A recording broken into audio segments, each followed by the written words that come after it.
Welcome back to BMW Today. My name is Joy and we are here at the BMW Group Classic. Today it's all about classical cars of BMW. And therefore I have Benjamin Voss, spokesperson, with me, right? Right, but you could call me Benny, that's easier. Okay, thank God. Benny, how are you doing? I'm fine, so I'm here, so everything's great. You prepared quite a little bit for us. To be honest, this is not prepared, this is daily work. Cars are here in our workshop, being maintained, prepared. This is really the heart of the history of BMW. Everybody who is working around the history is based here.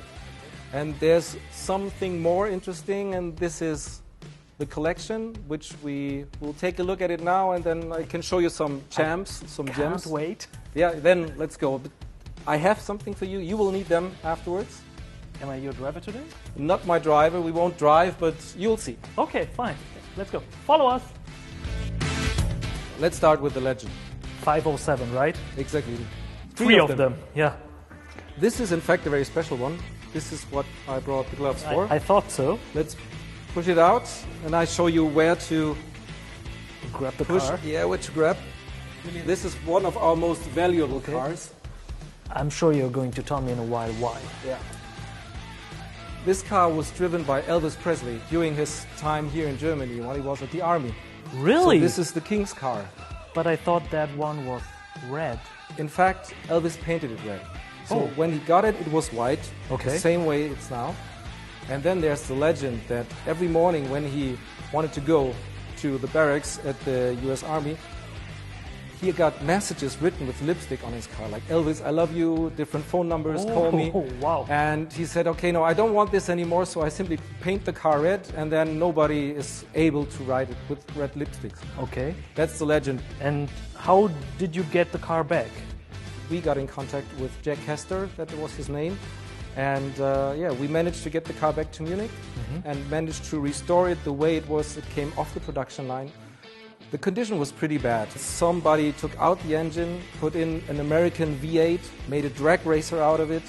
Okay. And then, so I guess there were like 6 or 7 color changes that we noticed while restoring the car. Oh, wow. How many were produced?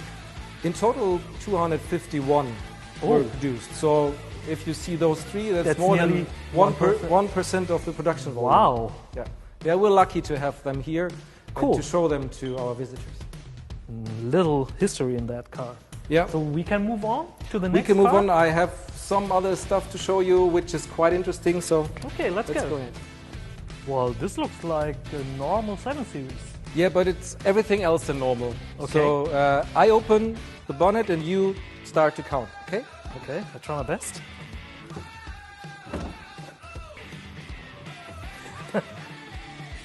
No way.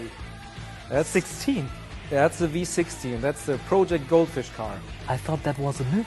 Well, did they develop a complete new engine, or how was it? How was the process? In fact, the head of engine development, Dr. Lange, he called his 12-cylinder specialist, Mr. Fischer, and he said, "Would you be able to build me a V16?" Okay. Mr. Fischer replied, "Yeah, summer right now. By Christmas, you have this one under your tree. The only thing I need is 2 V12s and a little money." Okay. And so he, out of 2 V12s, which he cut it after 4 cylinders each, or 4-cylinder banks, he put them together. So the middle parts were removed and the front on the back. Oh, wow. But there was one problem. You need air and you need cooling, and there's no space for the radiator. Yeah. They simply moved the radiators to the back. Okay. And this resulted in a, let's say, not so elegant not very air intakes. Those air intakes, but they needed them to grab the cooling air for the radiators that are in the trunk. You can open the trunk and have a look. Okay. There's not much space left for the luggage. No way. There's 2 radiators, one on the left and the other one on the right. Really? Yep. It is quite special. It has over 400 horsepower. Okay. Quite a high fuel consumption. Wow. So I would say, let's move on. Let's move on. So motorsport cars? Yeah, of course. Great. Yeah. This is the one. It's the BT52. I love the colors here. That's the 83 World Championship car. Oh yeah, that specific car. Nelson Piquet sat in exactly this car Oh, when he wow. crossed the line at the Kyalami Grand Prix in South Africa, and this Okay. is when he won the championship. I love the design. It's very clean.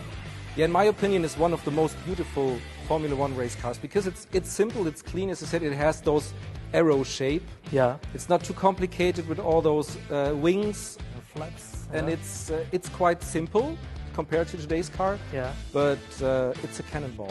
It was quite complicated to drive, especially with this power. How much power do we have in that car?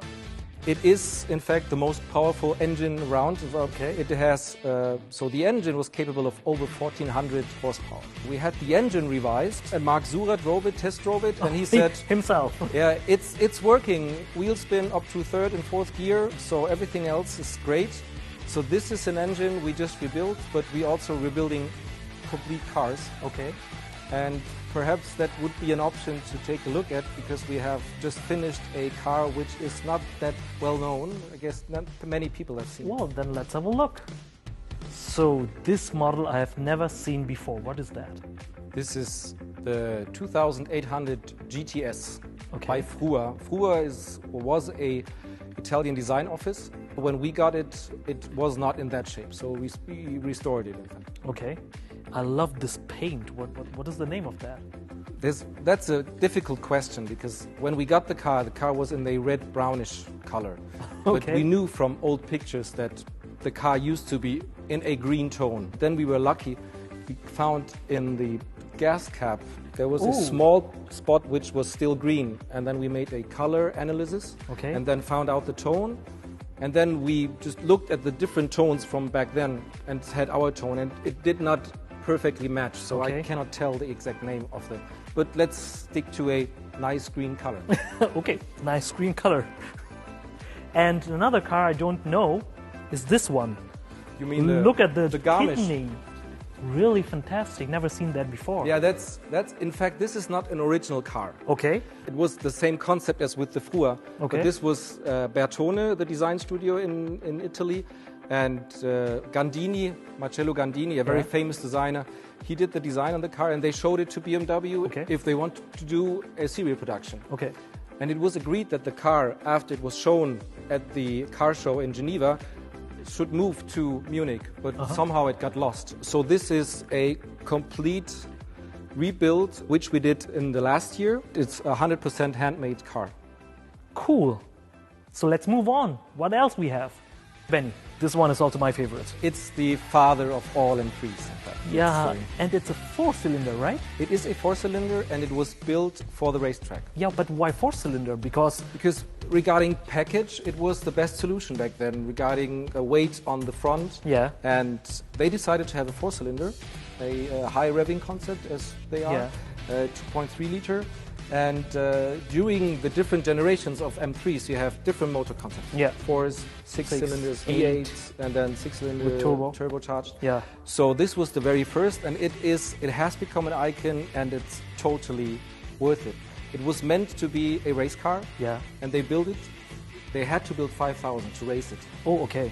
But then they sold over 17,000 of them until the end of production because everybody loved it and still do. Yeah, I'm getting goosebumps. And this is why we chose to have this car on our YouTube channel as well.